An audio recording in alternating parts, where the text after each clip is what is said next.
దేవుని నామమునకు మహిమ కలుగును గాక. ప్రభునందు ప్రియులరా, మన ప్రభువు రక్షకుడునైన క్రీస్తు యేసు పరిశుద్ధ నామంలో మీ అందరికీ శుభములు. 6వ తేదీ జూన్ మాసము 2026 సంవత్సరం. ఈరోజు ఒక అద్భుతమైన వాగ్దానం మనం నేర్చుకోబోతున్నాం.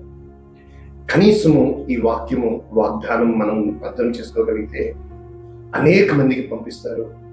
మీ జీవితాలు మారుతాయి. మీరు ఈ రోజు నుంచి సర్వ సమృద్ధి కలవారై ఉంటారు. నేర్చుకుందామా? అటువంటి వాక్యము మీరు దేవుని ఆత్మతో వ్రాయబడిన పత్రిక అయి ఉన్నారు. మీరు దేవుని ఆత్మతో వ్రాయబడిన పత్రిక అయి ఉన్నారు. ఏమంటున్నాడు? మీరు పత్రిక అయి ఉన్నారు, కానీ దేవుని ఆత్మ చేత వ్రాయబడిన. కొరింథీయులకు రాసిన 2వ పత్రిక 3వ అధ్యాయము 3వ వచనం. ఎలాగా ఈ పత్రిక చూద్దాం. వచనము, రాతి పలకల మీద కాని సిరాతో కాని వ్రాయబడక మెత్తని హృదయములు అను పలకల మీద జీవము గల దేవుని ఆత్మతో మా పరిచర్య మూలముగా వ్రాయబడిన క్రీస్తు పత్రిక అయి ఉన్నారని మీరు ఏటపరచబడుచున్నారు. ఎన్ని స్టేట్మెంట్స్? 1, రాతి పలకల మీద. 2, సిరాతో కాని. అంటే రాతి పలకల మీద చిజల్ పెట్టి రాయబడి చెక్కబడుతుంది. 2వది, రాతి పలకల మీద దేవుని వ్రేలుతో రాయబడింది. అవి శాసనాలు. అయితే సిరాతో అంటే చర్మపు కాగితాల మీద సిరాతో రాయబడిన కాక మెత్తని హృదయాలు. అంటే సో ఈ హృదయము అనే పలక ఏమంటున్నాడు? రాతి పలక, స్టోనీ హార్ట్ కాదు. 2వది ఒక తెల్ల పేపర్ కాదు సిరాతో రాయడానికి, కానీ ఈ హృదయము అనే పలక మీద జీవము గల దేవుని ఆత్మతో మా పరిచర్య మూలముగా క్రీస్తు పత్రిక అయ్యింది. ఓకే, ఇది ఇంగ్లీష్లో మనం చదువుకొని వాక్యపు లోతుల్లోనికి వెళ్తే మనము 2 Corinthians chapter 3 verse 3 ఇక్కడ న్యూ లివింగ్ ట్రాన్స్లేషన్ నేను చదువుతున్నాను. క్లియర్లీ, స్పష్టముగా, you are a letter from Christ. మీరు క్రీస్తు పత్రిక అయి ఉన్నారు. Showing the result of our ministry among you. మేము చేసిన మా పరిచర్యకు ప్రతిఫలముగా. దిస్ లెటర్, ఈ పత్రిక, is written not with pen and ink. ఇది కలముతో కానీ లేక సిరాతో కానీ రాయబడినది కాదు, but with the spirit of the living God. దేవుని ఆత్మ చేత వ్రాయబడిన పత్రిక. It is carved not on tablets of stone. Carved ఇందాక చెప్పంగా సీజెస్. ఆ చెక్కబడిన టాబ్లెట్ ఆఫ్ స్టోన్స్ రాతి పలకల మీద కాదు, బట్ ఆన్ హ్యూమన్ హెడ్స్, అంటే మన హృదయాల మీద. కనుక ఈ వాక్యము మనము నేర్చుకునే ముందు మనందరికీ తెలుసు, ఇర్మియా గ్రంథము ఏమని చెప్తుందంటే 31 మనము స్పష్టంగా చూసినప్పుడు దేవుని యొక్క వాక్యము నీతో నాతో, ఇదిగో నేను నూతన నిబంధన చేయుచున్నాను. ఈ నూతన నిబంధన దేవుడు చెప్తూ అన్నాడు ఇశ్రాయేలు వారితో, యూదా వారితో. అయితే ఐగుప్తు నుంచి తీసుకువచ్చింది కాదు. ఏమని చెప్తున్నాడు?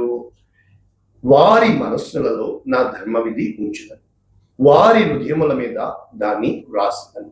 కనుక నేను వారికి దేవుడను, వారు నాకు జనులు. ఇది వాక్యం. అయితే మట్టి మన్నైపోదు. మరి మనము సర్వ శరీరులు గడ్డి అయి ఉన్నారు, సర్వ శరీరులు మట్టి అయి ఉన్నారు. మీ ఆయుష్ ఏపాటి వంటిది, ఆవిరి వంటిది, నీడ వంటిది, పారబోయబడిన దుమ్ము దూరి, ఇవన్నీ విన్నాం కదా. అయితే ఈరోజు ఈ వాక్యము మనం ఎలా అర్థం చేసుకోవాలి? మొట్టమొదటిది, మనము పత్రిక అయి ఉన్నాం. ఈ పత్రిక ఇంకొకరు చదవగలిగేటట్లు, అంటే మన జీవితాలు వాళ్ళు చదివినప్పుడు క్రీస్తుకి మాదిరిలుగా, క్రీస్తు పత్రికలుగా అనేక మందికి పంచిపెట్టడకు. మనందరికీ తెలిసిన పాట, నీ చేతిలో రొట్టెని నేను విరువు అనేక మందికి పంచిపెట్టు. అంటే ఆయన చేతిలో మనము రొట్టెలమై ఉన్నాం. ఇప్పుడు ఆయన మహిమ కొరకు మనము పత్రికలమై ఉన్నాం. మొదట ఏమేమై ఉన్నామో నేర్చుకున్నాం. ఇక్కడ తెస్సలోనికీయులు రాసిన మొదటి పత్రిక 2వ అధ్యాయము 19వ వచనం ఏమంటున్నాడు పౌలు? మా నిరీక్షణ అయిన ఆనందమైన అతిశయ కిరీటం. అంటే నిరీక్షణ, ఆనందము, అతిశయము, కిరీటము, ద క్రౌన్ మీరే. అంటే మనం ఏమై ఉన్నాము? The crown of hope, Joy and boasting, అంటే అతిశయం. ఈ 3 గుణాలు కలిగిన ప్రతిఫలము పొందేది కిరీటం. కనుక మనము దేవునికి కిరీటాలుగా, అంటే ఆ మొండ్ల మకుటము తీసి ఈ కిరీటం మనం పెట్టువారముగా ఉండాలి అని ఇక్కడ పత్రిక రాయాలి. మొండ్ల కిరీటం ఎందుకు వచ్చింది? ఎప్పుడైతే నీవు ప్రయాసతోనే గడుపుతావు, నీ బ్రతుకు దినములన్నీ ప్రయాసే మిగులుతుంది. కనుక ఈ భూమి మొండ్ల పొదనిస్తుంది.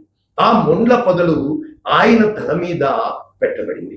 కానీ ఈ మొండ్ల పొదలను ఇచ్చిన ఈ భూమి నుంచి నీవు నిరీక్షణ, ఆనందము, అతిశయము, ఈ 3 గుణాలు కలిగిన కిరీటము ఆయన తలను నీవై ఉన్నావు.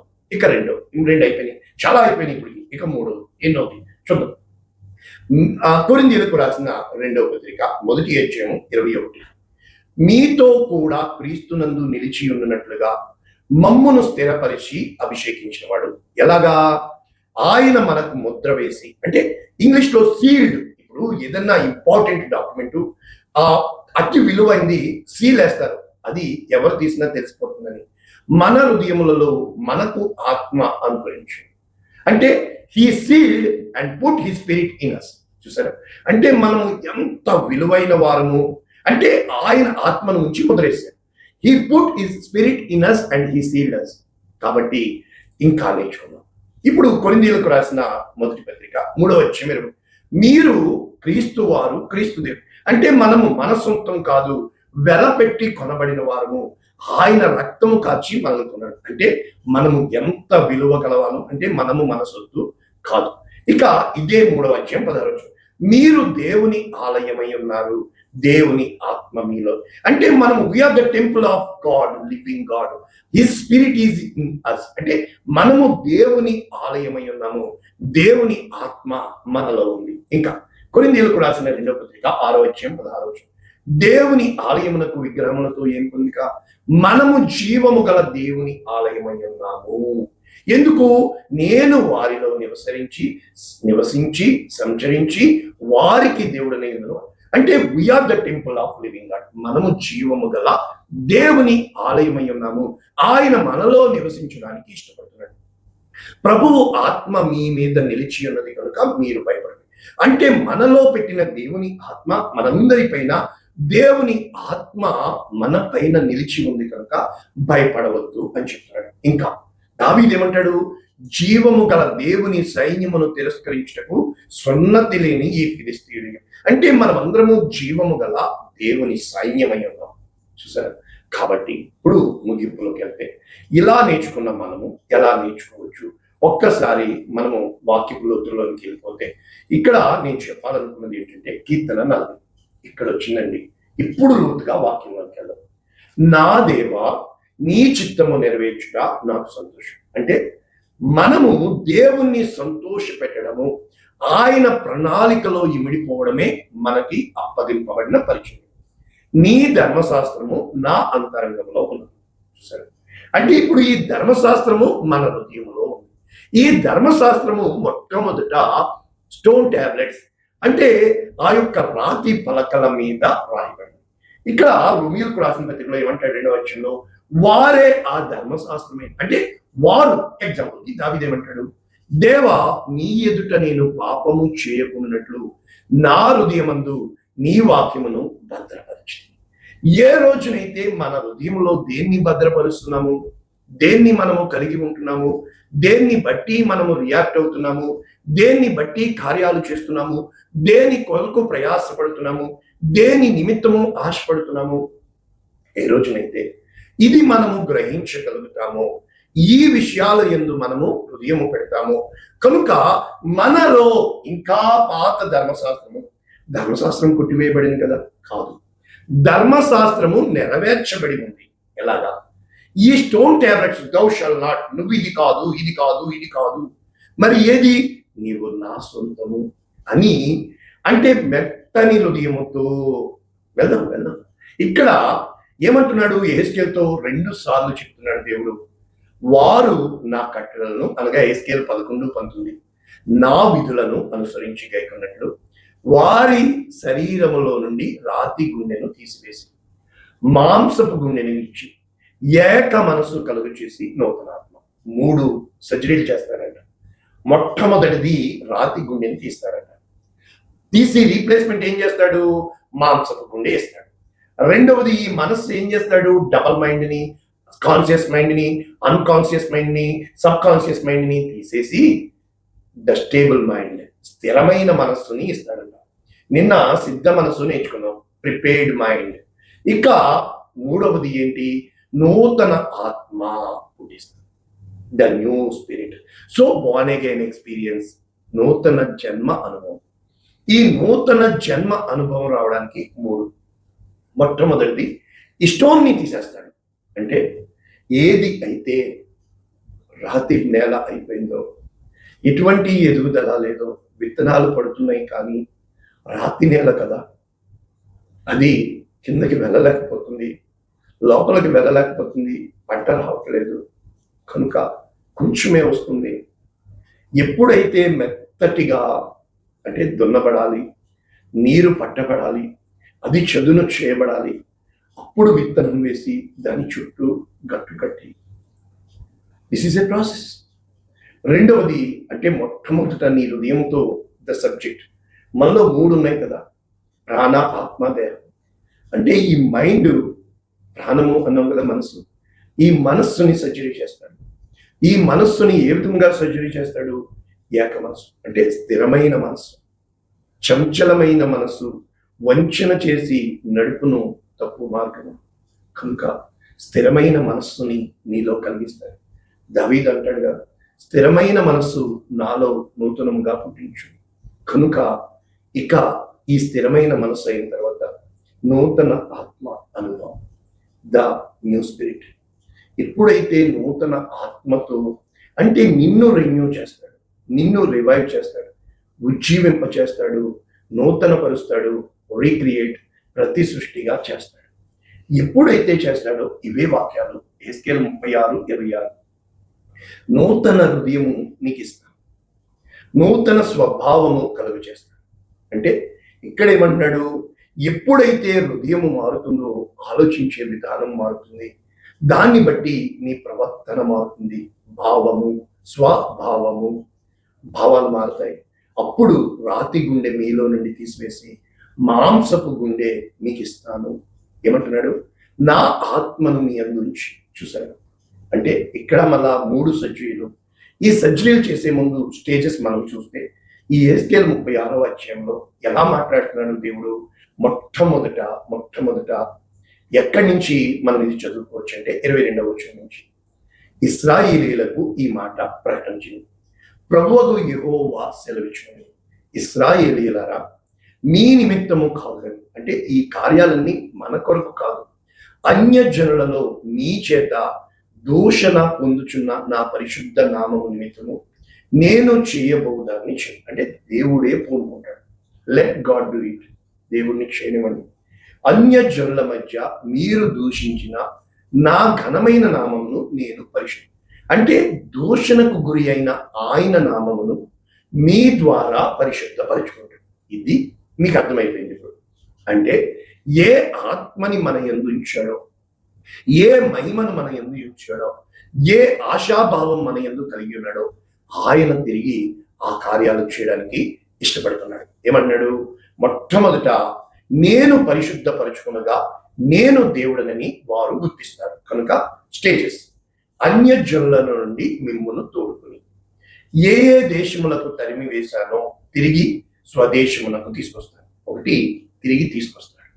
2, మీ అపవిత్రత పోగునట్లు శుద్ధ జలమును చెందుతాడు. ఆయన నీటితో మనల్ని శుద్ధి చేస్తాడు. అంటే విగ్రహముల వలన కలిగిన మొత్తం శుద్ధి చేస్తాడు. అప్పుడు 3, నూతన హృదయము, నూతన స్వభావము. 4, కనుక అప్పుడు 5, నా ఆత్మను, నూతన ఆత్మని ఉంచి, కనుక మీరు నా జనులవుతారు, నేను మీకు దేవుడనవుతాను, కనుక మీకు కరువు రానియక ధాన్యమునకు ఆజ్ఞ ఇస్తాను, అభివృద్ధి చేస్తాను. ఇక కరువు మీకు ఉండదు, మీ భూమి ఫలిస్తుంది, చెట్లు ఫలిస్తాయి. ఎప్పుడైతే మీ దుష్ప్రవర్తన మనస్సుకు తెచ్చుకొని దోషములను బట్టి కాక నా ప్రేమను బట్టి మిమ్మును మీరు అసహించుకుని నన్ను మీరు ఘనపరుస్తారు, కనుక మీ ప్రవర్తన కోసం మార్చుకోండి. చూసారు? ఇది ఇంకోలా కూడా చెప్పచ్చు. God is giving you milk. No యార్, first you should go to him, accept him, let him do it. కనుక ఇప్పుడు మొదటి భాగానికి వస్తే ఈ 3వ అధ్యాయము చాలాసార్లు నాకు ఇష్టమైన వాక్యము. ఏమంటున్నాడంటే ఈ పత్రిక కోసం చెప్తూ, మా పరిచర్య అంటే మనము ఏ విషయములు బోధిస్తున్నామో, పౌలు అంటాడు ఇతరులకు బోధించిన పిమ్మట నేను భ్రష్టుడిని. కనుక ఇప్పుడు చెబుతూ నా యొక్క ప్రతిఫలం మీరు. కనుక ఏమంటున్నాడు, ఈ సామర్థ్యం మాది కాదు, మిమ్మల్ని మార్చగలిగిన వాడు దేవుడే. అనగా క్రొత్త నిబంధనకు మేము పరిచారకులము, అక్షరములకు కాదు ఆత్మకు పరిచారకులు. కారణం ఏంటంటే మనం దేనితో గ్రహిస్తున్నాము? మనసుతోనా, ఆత్మతోనా? ఎప్పుడు అయితే రాళ్ల మీద చెక్కబడిన అక్షరములకు మోషే కోసము రాయబడినప్పుడు ఆ యొక్క మోషే ముఖము మీద ఆ అంటే మహిమనే చూడలేకపోయినప్పుడు ఆత్మ సంబంధమైన పరిచర్య ఎంత గొప్ప పరిచర్య.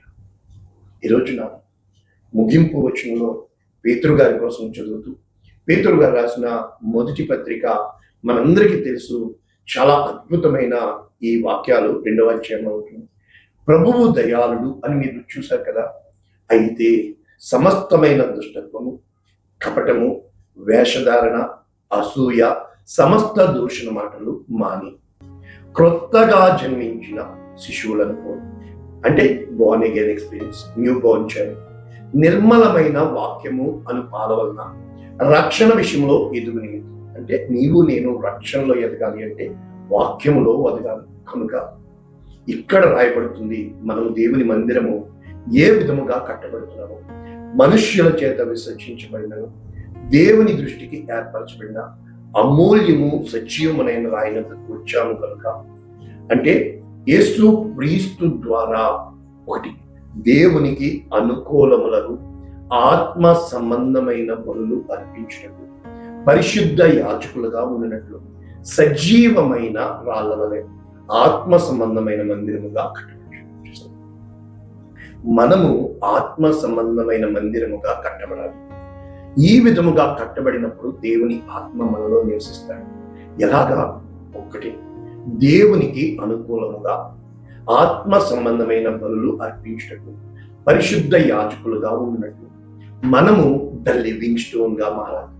ఎప్పుడైతే ఈ విధముగా మనము మారుతామో అప్పుడు దేవుడు గొప్ప కార్యాలు, అనగా ఒక్క మాటలో చీకటిలో నుండి వెలుగులోనికి పిలిచిన వారిని గొప్పగా ఘనపరచుటకు ఏర్పరచబడిన వంశము, రాజులైన యాజక సమూహము, పరిశుద్ధమైన జనము, దేవుని సొత్తైన ప్రజలుగా దేవుడు మనం చేశాడు. మనము దేవుని సొత్తు. ఇది వాక్యము. మరి ఈ రోజున ఎంతగా దేవుని ప్రణాళికని పట్ల ఉంది ప్రార్థన చేద్దాం. పరిశుద్ధుడా, ప్రేమ కలిగించండి. వ్యక్తమైన ఈ వాక్యము అనేక మందికి ఆశీర్వాదంగా, లక్షల మందికి రక్షణకు కారణంగా యేసు నామమును దీవించి సమాధానం వచ్చినప్పుడు నీ కృపకి అప్పగిస్తున్నాను. ఆమేన్. God bless you all. దేవుడు మిమ్మల్ని దీవించుగాక.